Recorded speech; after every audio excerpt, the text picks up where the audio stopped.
خصوصاً على افضلهم وخاتم النبیین محمد الامین وعلى آلہ وصحبہ اجمعین. اما بعد فقد قال اللہ تبارک وتعالی كما ورد في سورة بنی اسرائیل. اعوذ باللہ من الشیطان الرجیم. بسم اللہ الرحمن الرحیم. ولا تقربوا الزنا انه كان فاحشة وساء سبیلا. صدق اللہ العظیم. رب اشرح لي صدری ویسر لي امری واحلل عقدۃ من لسانی یفقهوا قولی. اللهم ربنا الہمنا رشدنا واعذنا من شرور انفسنا.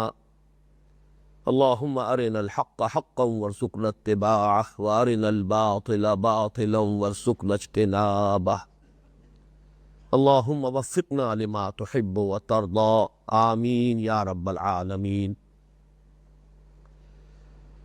مطالعہ قرآن حکیم کے منتخب نصاب کا درس نمبر 13 اس وقت زیر مطالعہ ہے، جو اس کے حصہ سوم کا چوتھا درس ہے. اس درس پر اب سے پہلے ہم 4 نشستیں صرف کر چکے ہیں، اور اندازہ یہ ہے کہ مزید 4 نشستیں ہی اس کے لیے درکار ہوگی.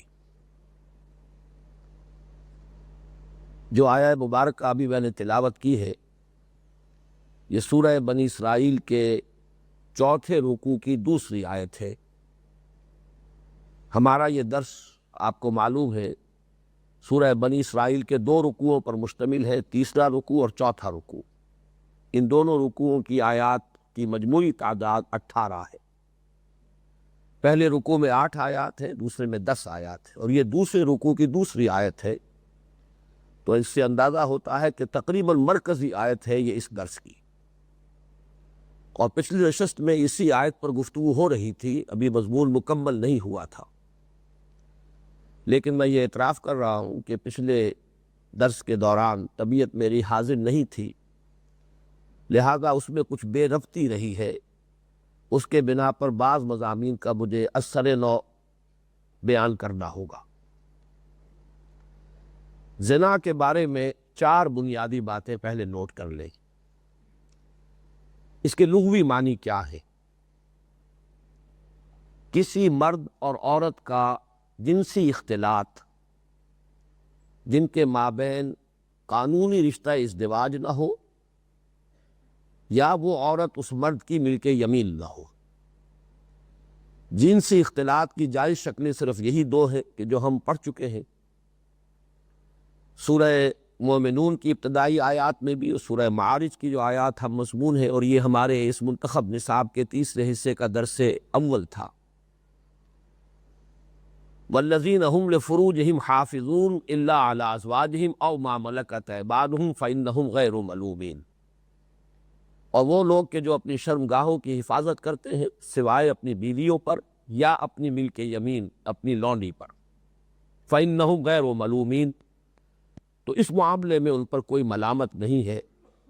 تفصیل سے اس وقت عرض کر چکا ہوں کہ جہاں تک یہ جنسی اختلاط کا معاملہ ہے، انسان کا جو جنسی ایک جذبہ ہے، انسٹنکٹ ہے، سیکشول انسٹنکٹ ہے، سیکشول ارج ہے، فی نفس ہی کوئی برائی نہیں اگر وہ قانون کے حدود میں ہے، جائز بنیاد پر ہے، تو نہ صرف یہ کہ اس میں ملامت کوئی نہیں، بلکہ حدیث میں تو اسے موجب ثواب قرار دیا گیا. بہرحال اس سے علاوہ اگر کوئی تعلق ہے کسی مرد اور عورت کے مابین جنسی اختلاط کا، وہ زنا ہے. ایک بات یہ نوٹ کر لیجئے کہ یہ زنا اگرچہ اردو میں تو زین نون الف لکھا جاتا ہے، لیکن عربی میں یہ مقصورہ ہے، زین نون یا اور اس کے اوپر کھڑا الف. اور اگر اس کو اردو والی اگر ہم املا اختیار کریں گے تو یہ زنا بن جائے گا، اور یہ باب مفعلہ کا مصدر بن جائے گا. ثلاثی مجرد میں یہ زنا یزنی، اور جس سے کہ پھر زانن یا زانی جو اس کا اسم فاعل ہے، یہ ہے در حقیقت کہ جو اس کے لفظ کا صحیح مفہوم ہے. اور ایک اس کے قریب اور لفظ ہے زنع یزنعو. زنع اگر یہ محموز اللام اس کو شمار کیا جائے تو زنع یزنعو کے معنی ہوتے ہیں پہاڑ پر چڑھنا. اس لیے اس لفظ کے بارے میں یہ احتیاطیں رہنی چاہیے کہ جب بھی کوشش یہی ہونی چاہیے کہ صحیح املا اختیار کی جائے، زے نون یہ اور یہ پر کھڑا الف، یہ مقصورہ ہے، ممدودہ نہیں۔ ابھی میں نے عرض کیا کہ اصطلاح میں زنا کہتے ہیں کسی مرد اور عورت کے مابین جنسی اختلاط جن کے مابین رشتہ ازدواج نہیں ہے، یا وہ عورت مل کے یمین نہیں ہے اس مرد کی۔ لیکن حدیث نبوی میں اس کو مزید وسعت دی گئی ہے۔ نہ صرف یہ کہ جسے ہم سیکشول ایکٹ کہتے ہیں، کوائٹس، مباشرت، نہ صرف یہ کہ اس پر زنا کا اطلاق ہوا ہے، بلکہ اگر نامحرم سے، کسی نامحرم عورت سے کسی بھی طریقے سے کوئی مرد جنسی لذت حاصل کر رہا ہو، نامحرم کو دیکھ کر جنسی لذت حاصل کر رہا ہے، نامحرم عورت کی آواز سن کر کوئی تلذذ حاصل کر رہا ہے، یہ تمام شکلیں بھی حدیث نبوی کی روح سے زنا میں شامل ہیں۔ اور ایک حدیث جو بخاری شریف میں بھی آئی ہے اور دو مقامات پر آئی ہے صرف ایک معمولی سے فرق کے ساتھ، اور مسلم شریف میں بھی دو مقامات پر آئی ہے، اس کا میں ایک جو روایت ہے اس کا آپ کو ابھی متن سنانے والا ہوں۔ سنن ابی داؤد میں بھی آئی ہے، بڑی مشہور حدیث ہے۔ اس میں تو اس زنا کے بارے میں یہ تصور دیا گیا ہے کہ جیسے ایک دوسری حدیث میں سود کے بارے میں، کہ جیسے حضور نے فرمایا تھا کہ ایک زمانہ آئے گا کہ براہ راست سود لینے سے اور کھانے سے کوئی شخص بچ بھی جائے، تب بھی سود کا غبار ضرور، ربا کا غبار ضرور اس کے اندر جائے گا، اتنا عام ہو جائے گا کہ جیسے کسی اگر کبھی ہوا میں ڈسٹ سسپینشن ہو جائے تو اب کوئی شخص بھی بہرحال اس سے اپنے آپ کو محفوظ نہیں رکھ سکتا، سانس لینے پر مجبور ہے، انہیل کرے گا اس ڈسٹ کو، غبار اس کے اندر جائے گا۔ یا اگر ہوا میں دھواں ہے، کہیں دخان کا لفظ آیا ہے، کہیں غبار کا لفظ آیا ہے، تو اس درجے سود عام ہو جائے کہ کسی بھی انسان کے لیے اس سے بالکل یا اپنے آپ کو بری رکھنا ممکن نہ رہے۔ کچھ اسی قسم کا معاملہ ہے حدیث میں آیا ہے زنا کا۔ عن ابی ہریرہ رضی اللہ عنہ عن النبی صلی اللہ علیہ وسلم قال، یہ مسلم شریف کی روایت ہے، حضرت ابو ہریرہ رضی اللہ تعالیٰ عنہ اس کے راوی ہے، وہ روایت کر رہے ہیں حضور سے کہ آپ نے فرمایا کتب علی ابن آدم نصیبہ من الزنا مدرک ذالک لا محالۃ، ابن آدم پر لکھ دیا گیا ہے اس کا حصہ زنا میں سے جسے وہ پا کر رہے گا لا محالہ، وہ حصہ لا محالہ اسے مل کر رہے گا۔ اب اس کی جو شرح فرمائی ہے حضور نے، فالعینان زناہما النظر، ان دونوں آنکھوں کا زنا ہے بد نظری، دیکھنا، نامحرم کو دیکھنا۔ گویا کہ کوئی شخص اگر ارادے کے ساتھ، ایک ہے غیر ارادی طور پر کہیں نگاہ پڑ گئی، جیسا کہ بعد میں وہ حدیث میں آپ کو وہ بھی آج سناؤں گا، لیکن یہ ہے کہ ارادے کے ساتھ نامحرم عورت کو دیکھنا، یہ گویا کہ آنکھوں کا زنا ہے۔ اس میں جو ملوث ہوا گویا کہ زنا کا کچھ حصہ اس نے پا لیا۔ وَالْأُذُنَانِ زِنَاهُمَا الْاِسْتِمَاعُ، اور دونوں کانوں کا زنا ہے نامحرم عورت کی آواز کا سننا اور اس سے کوئی تلذذ لینا۔ اسی لیے ہم نے سورہ احزاب کی جن آیات کا گزشتہ نشست میں مطالعہ کیا تھا، اس میں ازواج مطہرات کو حکم دیا گیا تھا فَلَا تَخْضَعْنَ بِالْقَوْلِ، اگر کسی نامحرم سے بات کرنے کی ضرورت پیش آ ہی جائے تو اپنی آوازوں میں لوچ پیدا نہ کرو، اس لیے کہ نسوانی حسن کا ایک حصہ ہے اس کی آواز میں بھی ایک کشش ہے مرد کے لیے، تو بجائے اس کے کہ وہ کشش ظاہر ہو اس کو دباؤ اور گویا کہ ذرا سخت اور کرخت انداز میں بات کرو۔ تو فالعینان زناہما النظر والاذنان زناہما الاستماع واللسان زناہ الکلام، اور یہ نامحرم سے گفتگو کرنا اور گفتگو میں لذت لینا یہ زبان کا زنا ہے۔ والید زناہ البطش، اور ہاتھ کا زنا ہے نامحرم کو چھونا، لمس، اس میں بھی ایک لذت ہے، اس پر ابھی ذرا تفصیل سے گفتگو آج ہوگی انشاءاللہ۔ والرجل زناہ الخط، اور کوئی شخص اسی جنسی تلذذ کے ارادے سے کہیں جا رہا ہے، چاہے وہ صرف نامحرم سے ملاقات ہی ہے، کسی نامحرم کو دیکھنا ہی ہے، کسی نامحرم کی آواز سے ہی تلذذ حاصل کرنا ہے، یا یہ کہ بالفعل جو عمل زنا ہے اس کا قصد ہے، تو اگرچہ ابھی وہ عمل تو دور ہے، لیکن جب وہ چل رہا ہے، جا رہا ہے اس ارادے کے ساتھ، تو اس کے قدم جو ہے، اس کے پاؤں یہ بھی زنا کر رہے ہیں۔ والقلب یہوی ویتمنا، اور انسان کا دل جو ہے وہ خواہش بھی کرتا ہے، تمنا بھی کرتا ہے، دل ہی دل میں زنا کر رہا ہے آدمی، تصور ہی تصور میں زنا کر رہا ہے۔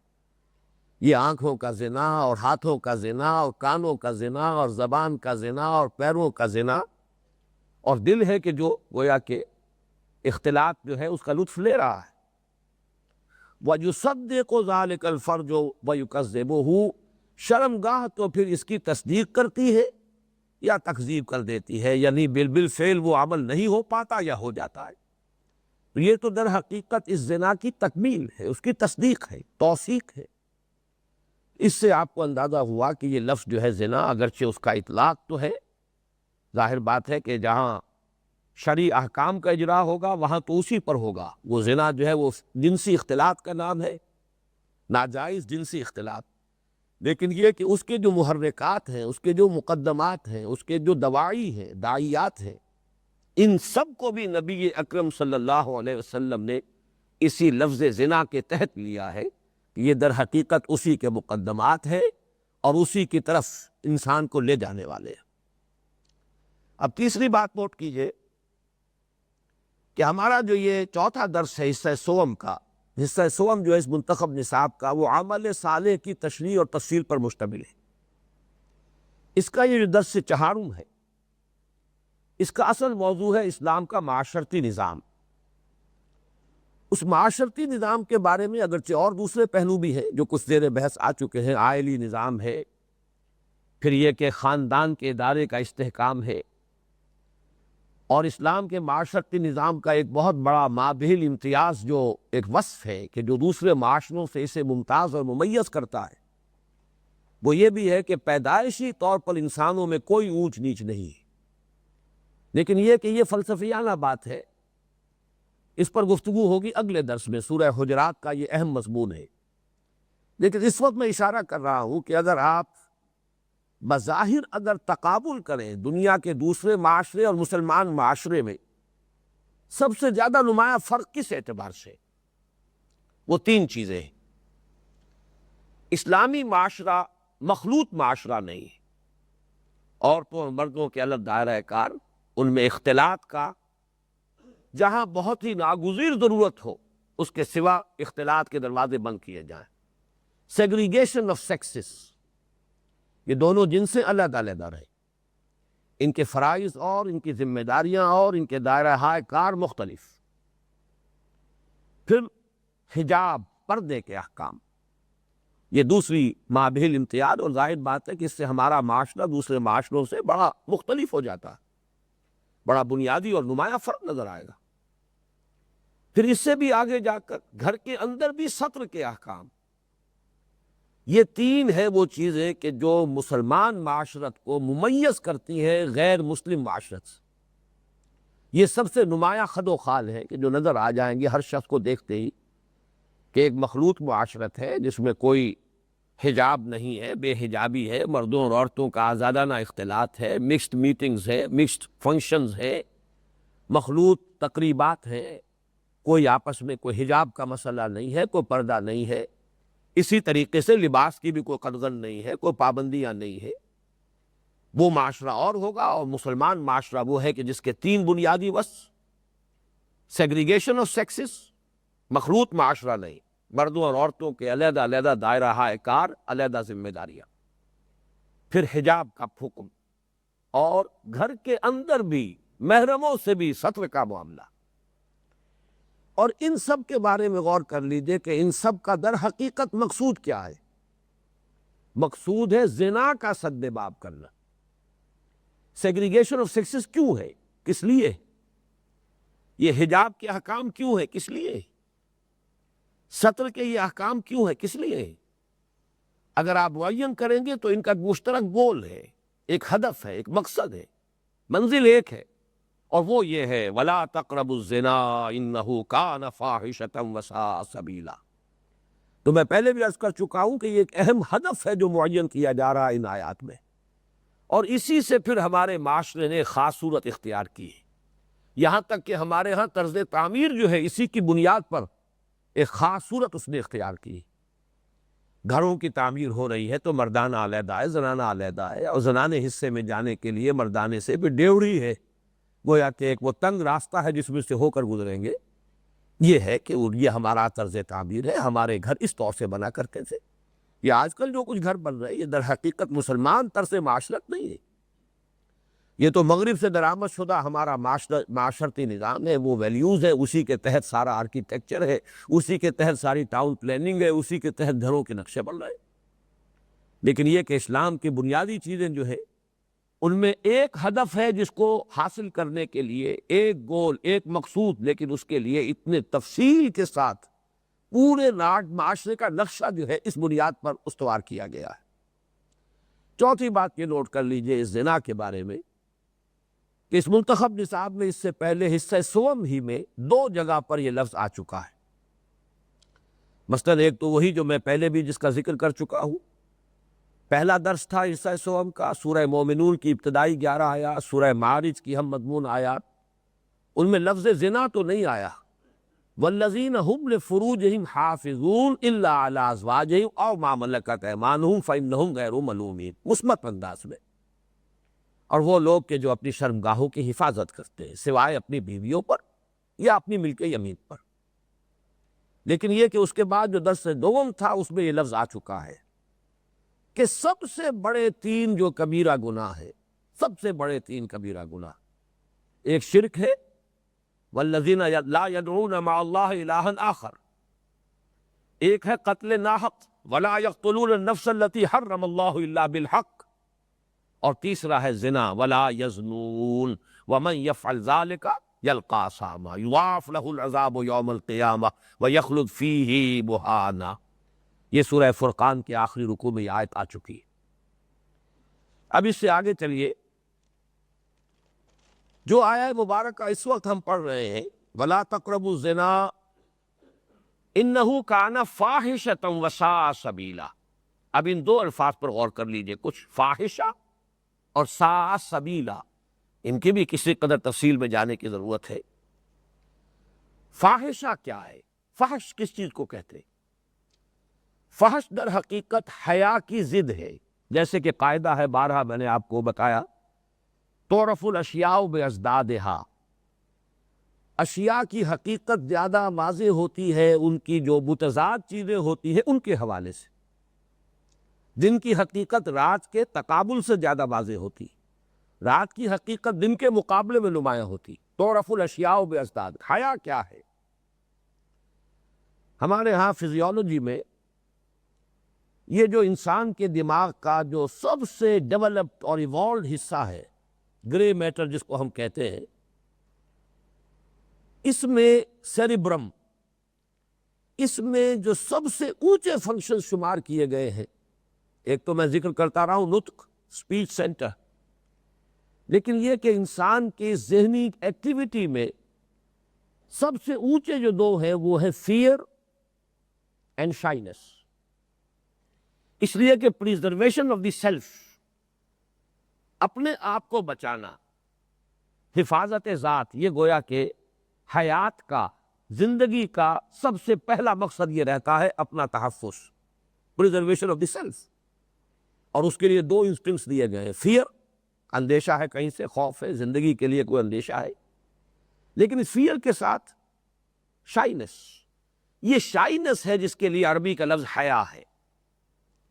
اور آپ دیکھیے، نوٹ کیجئے، حیات جو ہے ادھر حقیقت مادہ یہی ہے، حیات اور حیا، حیا در حقیقت اسی مادے سے ہے جس سے حیات ہے، زندگی، گویا کہ یہ لازم و ملزوم ہے۔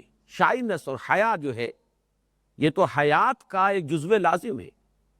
فطرت کے اندر کچھ چیزیں ہیں، انسان کے اندر کچھ چیزوں سے فطری طور پر ایک اباہ ہے، انسان رکتا ہے، اور اگر کہیں کسی وجہ سے، کسی وقتی کسی تحریک کے زیر اثر آ کر انسان کوئی حرکت ایسی کر بیٹھتا ہے تب بھی یہ ضرور چاہتا ہے کہ لوگوں کو معلوم نہ ہو کہ میں نے یہ حرکت کی۔ یہ جو انسان کے فطری انسٹنکٹس ہے، انہی کو قرآن حدیث میں آیا ہے کہ وَالْحَيَاءُ شُعْبَةٌ مِّنَ الْإِيمَانِ، یہ تو ایمان کا ایک حصہ ہے۔ اس حیا کو برقرار رکھنا یہ بہت اہم ہے انسانی شخصیت کے صحت مند رہنے کے لیے۔ بدقسمتی سے میں دو باتیں عرض کر دوں کہ آج کل ہمارے ہاں تعلیم و تربیت میں، بچوں کے تعلیم و تربیت میں مغرب سے درآمد شدہ ایک خیال بہت عام ہو گیا ہے۔ بچوں کو روکنا ٹوکنا نہیں چاہیے، انہیں بولڈ ہونے دو، اس سے خام خواہوں کی جرتیں کم ہو جاتی ہیں، جسارتیں کم ہو جاتی ہیں۔ اس سے بڑی غلط تربیت ہو رہی ہے کہ جو بچوں کی ہو رہی ہے۔ یہ حیا جو ہے بچوں میں، شائنس، یہ در حقیقت ایک مثبت ان کا ایک وصف ہے، اس کو برقرار رہنا چاہیے۔ یہ بہت سی چیزوں سے بچانے والی شے ہے۔ جب بے حجابی ہو جاتی ہے اور زیادہ وہ جسارت اور جرتیں بڑھ جاتی ہیں، بہت زیادہ بولڈ ہو جاتا ہے بچہ، تو وہ زیادہ خطرے میں ہوتا ہے۔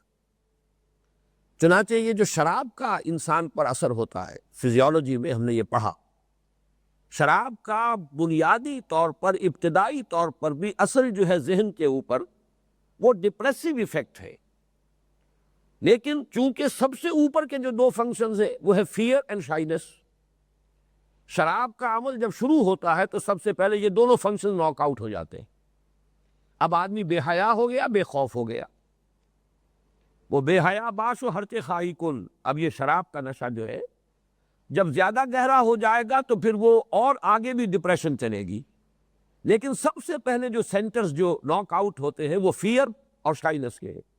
یہی وجہ ہے کہ شراب پی کر شاعر اچھے شعر کہتا ہے، شراب پی کر اگر وہ تھوڑی پی ہو مقرر اچھی تقریر کرتا، اس لیے کہ اس کا وہ شائنس اور فیئر، یہ دو چیزیں جو انہیبیشن اس کے اندر پیدا کرتی ہے، اس میں کوئی رکاوٹ آتی ہے طبیعت میں، ان دونوں کو ختم کر دیا تو اب گویا کہ اس کے اندر کی ایکٹیویٹی جو ہے اس کو اور ریلیف ملا ہے، اور اس کے لیے اس کی جو لگام کھچی ہوئی تھی، تنابیں کھچی ہوئی تھی، ان میں کمی آ گئی ہے، تو زیادہ ایکٹیو ہو جائے گا۔ تو شراب کا جو یہ نتیجہ تھوڑا اگر نشہ ہو تو اس سے جو حرکت انسان میں زیادہ ہو جاتی ہے، یہ بھی در حقیقت ایکسائٹیشن نہیں ہے یہ بھی ڈپریشن۔ لیکن چونکہ سب سے پہلے سینٹر جو اس نے ڈپریس کیے ہیں اور جن کو ان ایکٹیویٹ کیا ہے وہ ہے شائنس اور فیئر کے، لہذا اپیرنٹلی بظاہر یہ محسوس ہوتا ہے کہ چستی اور چالاکی اور ہوشیاری زیادہ آ گئی ہے، اور انسان کے قوا جو ہے وہ جاگ گئے ہیں، ان میں بیداری پیدا ہو گئی ہے، انسان زیادہ حرکت میں آ گیا ہے۔ حقیقت میں یہ صرف ظاہر ہے اور یہ اصل بات نہیں ہے۔ بہرحال جس معاشرے میں زنا عام ہو جائے، اب اس کا ایک نتیجہ نکلتا ہے، یہ ہے وہ فحش، انہ کان فاحشۃ۔ ایک لفظ آپ نے سنا ہوگا ایگزیبیشنزم، اپنے جسم کے کو نمایاں کرنا، سامنے لانا۔ یہ ایگزیبیشنزم جو ہے جس معاشرے میں زنا ہوگا یہ بڑھتا چلا جائے گا۔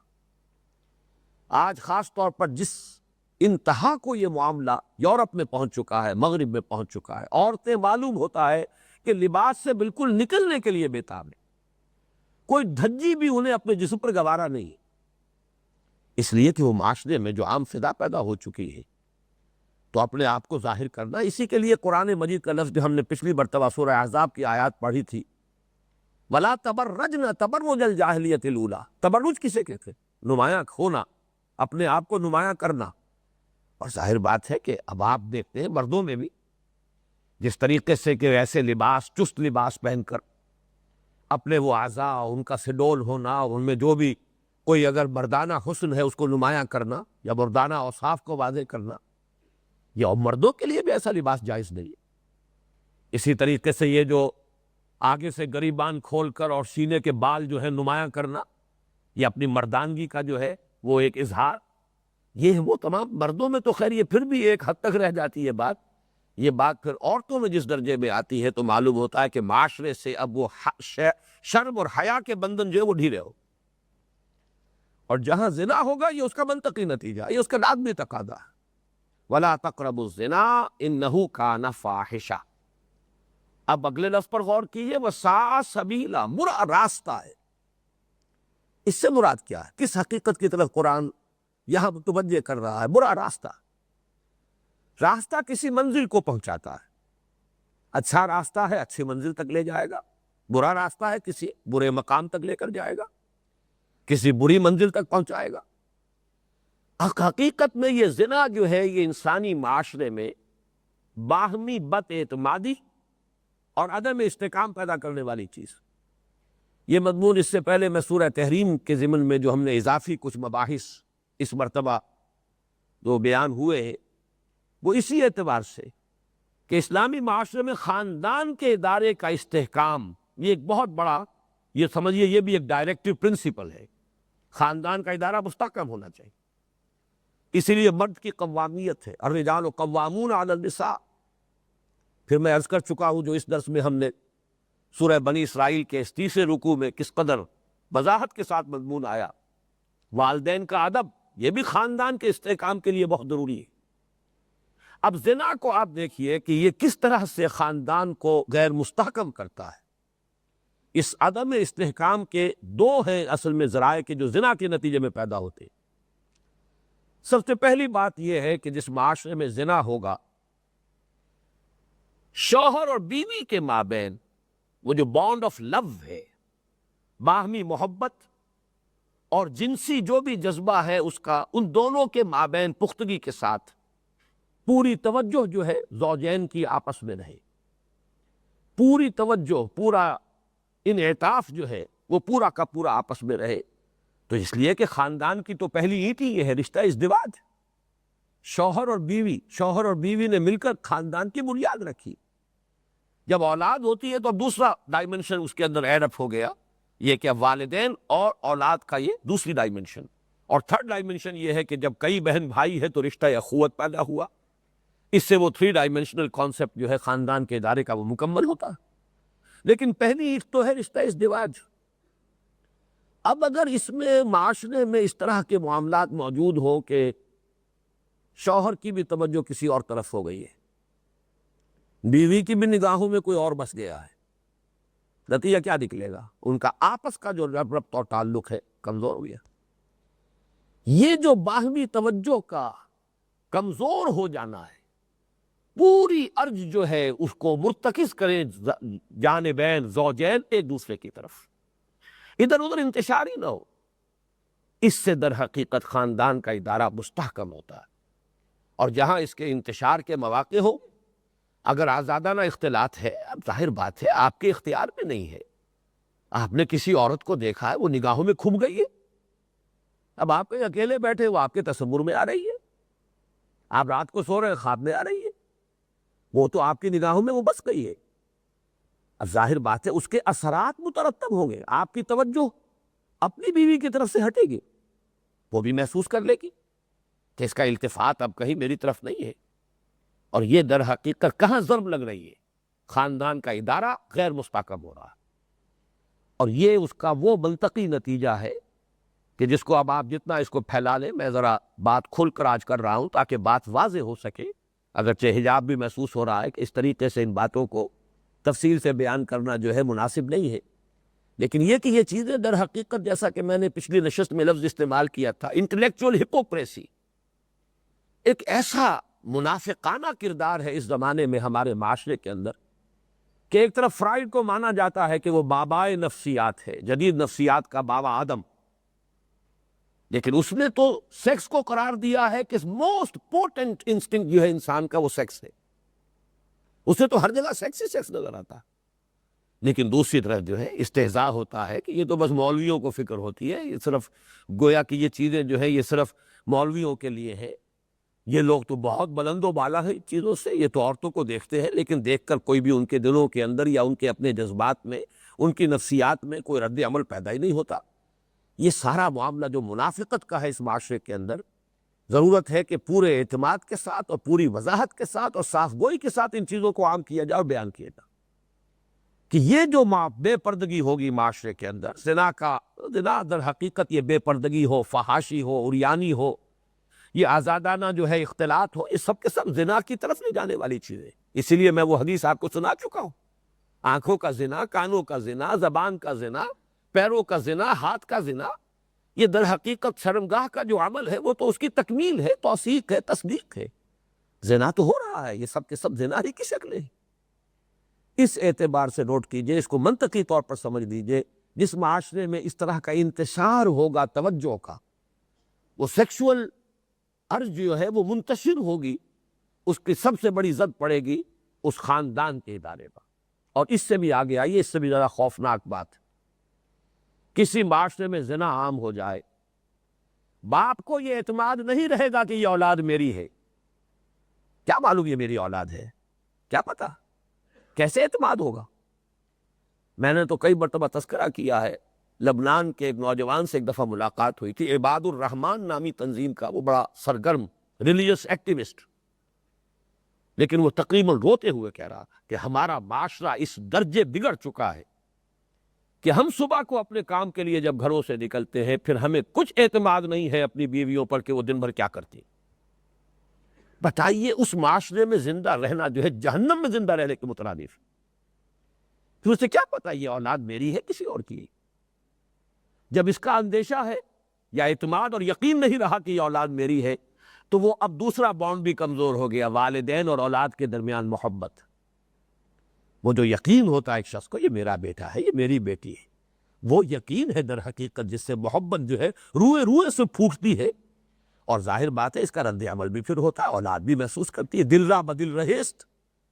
اگر اولاد بھی یہ محسوس کرتی ہو کہ ہمارے ساتھ اس طرح کا تعلق رہا ہے، تبھی تو وہ پھر جا کے بڑھاپے میں والدین کے لیے ان کا سہارا بنتی ہے۔ لیکن اگر انہیں بھی محسوس ہو کہ کچھ اجنبیت کے ساتھ ہی بس کوئی ایک تعلق رہا ہے ہمارا، تو وہی معاملہ پھر ہوگا جو کہ بوڑھے والدین کے ساتھ آج یورپ میں ہو رہا۔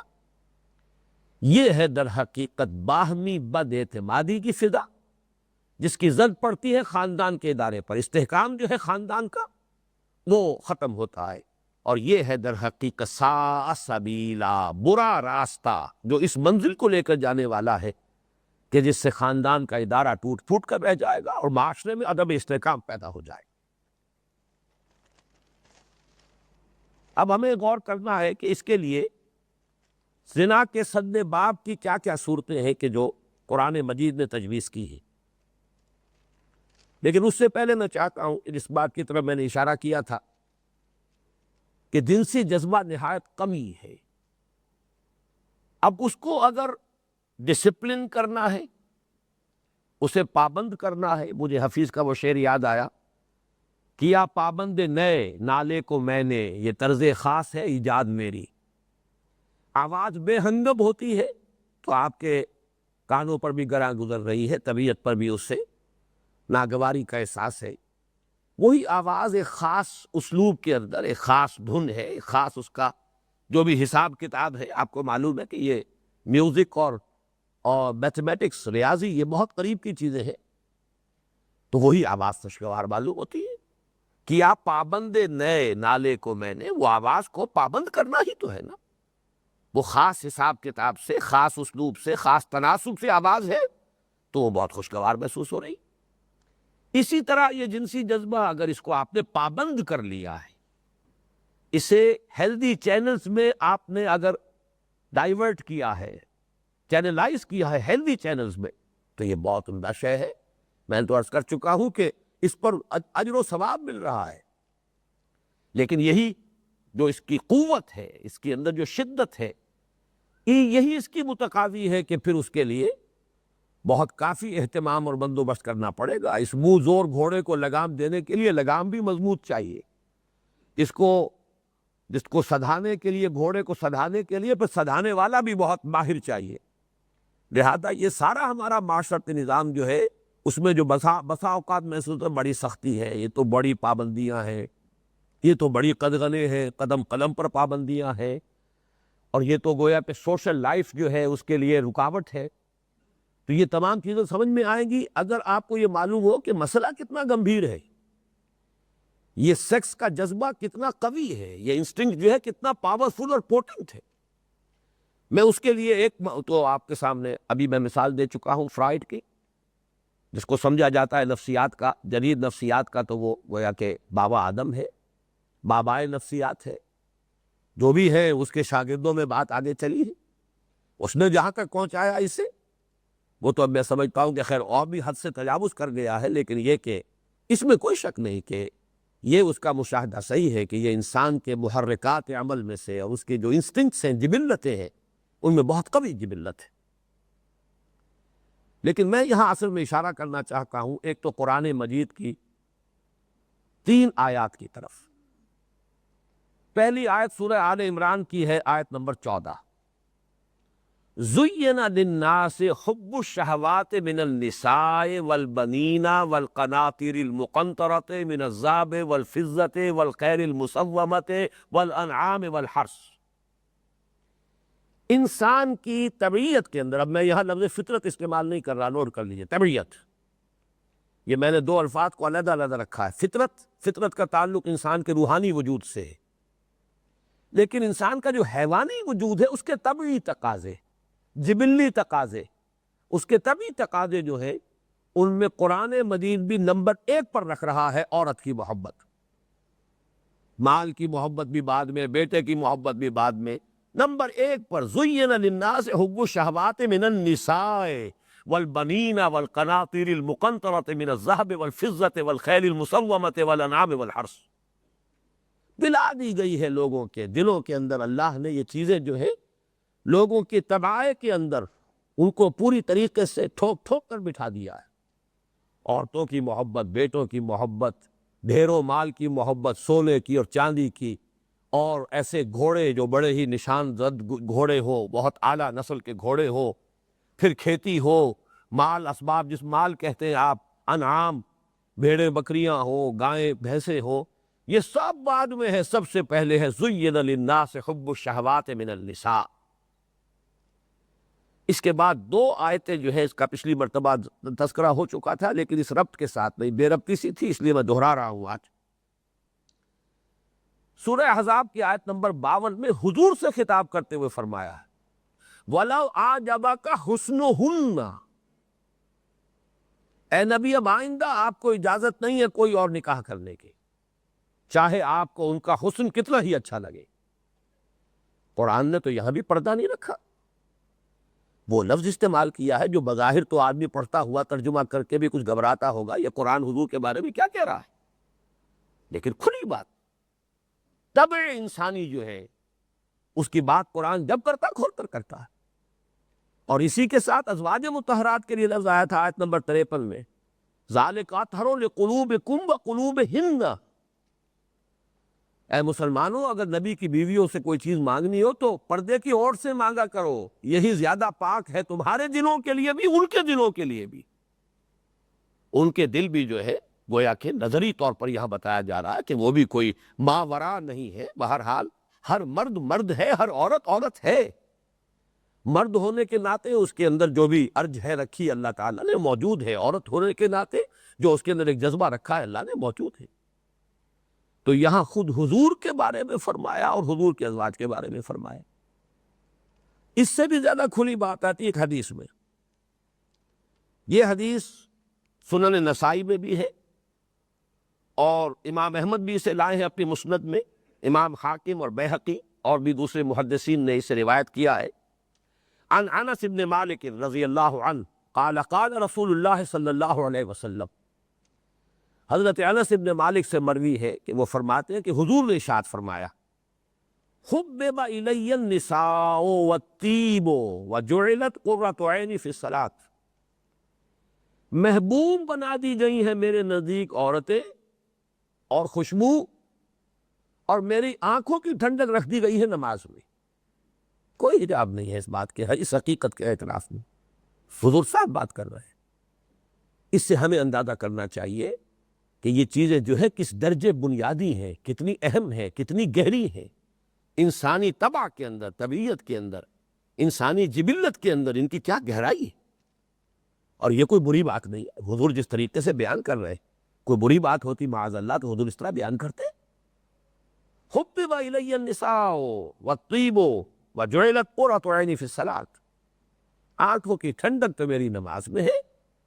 یہ تو ہے فطرت کا تقاضا، یہ ہے روح کا تقاضا، یہ ہے اللہ کے ساتھ قرب کا معاملہ، یہ مناجات خداوندی کا معاملہ ہے، یہ معراج ہے۔ لیکن دوسری طرف جو طبع انسانی ہے اس کے تقاضے بھی ہیں۔ مجھے عورتیں بہت پسند ہیں، اور جیسا کہ میں نے ابھی آپ کو آیت سنا دی، وَلَوْ أَعْجَبَكَ حُسْنُهُنَّ، چاہے ان کا حسن کتنا ہی آپ کو بھلا لگے۔ اس میں اب میں اشارہ کر رہا ہوں، اس سے پہلے بھی میں نے یہ بات بیان کی ہے، شاہ ولی اللہ دہلوی رحمۃ اللہ علیہ کی بات۔ انہوں نے جو انسانوں کے مختلف اقسام بیان کی ہے، میں نے پہلے بھی بیان کیا ہے کہ ہر انسان میں ملکیت بھی ہے، بہیمیت بھی ہے۔ دو انسانی شخصیت کے حصے، ملکیت یعنی فرشتہ ہونے کا وصف، بہیمیت یعنی حیوان ہونے کے اوصاف۔ ہر انسان کے اندر ایک حیوان بھی، ایک فرشتہ بھی ہے۔ وہ شیخ سعدی کا شعر میں نے بارہا آپ کو سنایا ہے کہ آدمی زیادہ طرفہ معجون است، از فرشتہ سرشتہ وز حیوان۔ یہ آدمی زیادہ عجیب مرکب ہے، معجون ہے، معجون مرکب۔ اس میں فرشتہ بھی ہے، سرشتہ، سرشتن کہتے ہیں باندھنے کو، گوندنے کو۔ از فرشتہ سرشتہ وز حیوان، حیوانیت اور ملکیت دونوں اس کے اندر گوند دی گئی ہے۔ اس کے اندر ایک حیوان بھی ہے اور فرشتہ بھی ہے۔ اس کی روح کا تعلق جو ہے عالم امر سے ہے، فرشتے بھی عالم امر سے ہے، روح انسانی بھی عالم امر سے ہے۔ اس کے اس جسد کا تعلق اس عالم خلق سے ہے جس سے کہ حیوانات کا تعلق ہے۔ اب شاہ ولی اللہ نے یہ بیان کیا ہے کہ انسانوں کی چار قسمیں۔ ایک وہ انسان ہے کہ جن کی ملکیت تو بہت قوی ہے، بہیمیت ضعیف ہے۔ یہ لوگ درویش تو ہوں گے، نیک بھی ہوں گے، دنیا میں کوئی خاص کام نہیں کر سکیں گے۔ ایک وہ لوگ ہیں کہ جن کی بہیمیت بہت قوی ہے اور ملکیت بہت ضعیف ہے، وہ تو پھر دنیا دار لوگ ہو۔ ان کی تو ساری توجہ جو ہے وہ شہوات کی طرف ہوگی، خواہشات کی طرف ہوگی، دنیا کی طرف ہوگی۔ ان کی روح ذرا انہیں کھینچے گی، پھر وہ جو بہیمیت ہے وہ رسہ توڑائے گی اور جائے گی دنیا کی طرف اور دنیاوی خواہشات کی طرف۔ وَلَٰكِنَّهُ أَخْلَدَ إِلَى الْأَرْضِ، وہ تو زمین کی طرف بیٹھتا چلا گیا۔ تیسرا ہے وہ کہ جس کی ملکیت بھی بہت قوی ہو، بہیمیت بھی بہت قوی ہو۔ یہ دونوں پہلو قوی ہوں گے تو وہ شخص دنیا میں کوئی کام کر سکے گا۔ چنانچہ محمد الرسول اللہ صلی اللہ علیہ وسلم اس تیسری قسم کی چوٹی پر ہے۔ آپ کی ملکیت بھی انتہا پر ہے اور آپ کی بہیمیت بھی انتہا پر۔ یہی وجہ ہے کہ یہ آپ کو اس کی روایات مل جائیں گے کہ آپس میں صحابہ گفتگو کیا کرتے تھے کہ حضور کو اتنے مردوں کی، شاید 90 مردوں کی یا کتنے مردوں کی طاقت ہے حضور صلی اللہ علیہ وسلم کو اللہ تعالیٰ نے جو عطا کی ہے۔ معلوم یہ ہوا کہ آپ کے اندر وہ جو بھی انسان کے اندر جو اس کے قوا ہیں، انسانی قوا، وہ بھی انتہائی مضبوط تھے۔ اور ظاہر بات ہے روح محمدی صلی اللہ علیہ وسلم وہ تو جو بھی اپنا مقام و مرتبہ رکھتی ہے ہم اسے جانتے ہی ہیں۔ یہ دوسرا پہلو زیادہ نمایاں نہیں ہے لوگوں کے سامنے۔ یہی پہلو ہے جس کو حضور اشارہ کر رہے ہیں، حُبِّبَ إِلَيَّ النِّسَاءُ، اور قرآن کہہ رہا ہے وَلَوْ أَعْجَبَكَ حُسْنُهُنَّ۔ یہ پہلو بھی پوری قوت کے ساتھ محمد رسول اللہ صلی اللہ علیہ وسلم میں موجود ہے۔ یہ چند باتیں میں نے آج اس لیے آپ کے سامنے رکھ دی کھول کر کہ اندازہ ہو کہ جو چیز انسان کی جبلت میں اتنی قوت کی حامل ہے، اس کو پھر رام کرنا، اسے پھر سدھانا، اس کو پھر پابند رکھنا، اس کی بے راہ روی کے لیے سد باب کرنا، اس کے لیے کیا کیا تدابیر اختیار کرنی ضروری ہے، یہ تب سمجھ میں آئیں گی جبکہ یہ معلوم ہو کہ یہ مسئلہ ہے کتنا گمبھیر۔ چنانچہ اگلی نشست میں اب انشاءاللہ تعالی اس موضوع پر گفتگو ہوگی کہ اسلام نے اپنے نظام معاشرت میں اس کے لیے کس کس جگہ قدغنیں قائم کی۔ بارک اللہ لی ولکم فی القرآن العظیم ونفعنی وإیاکم بالآیات والذکر الحکیم۔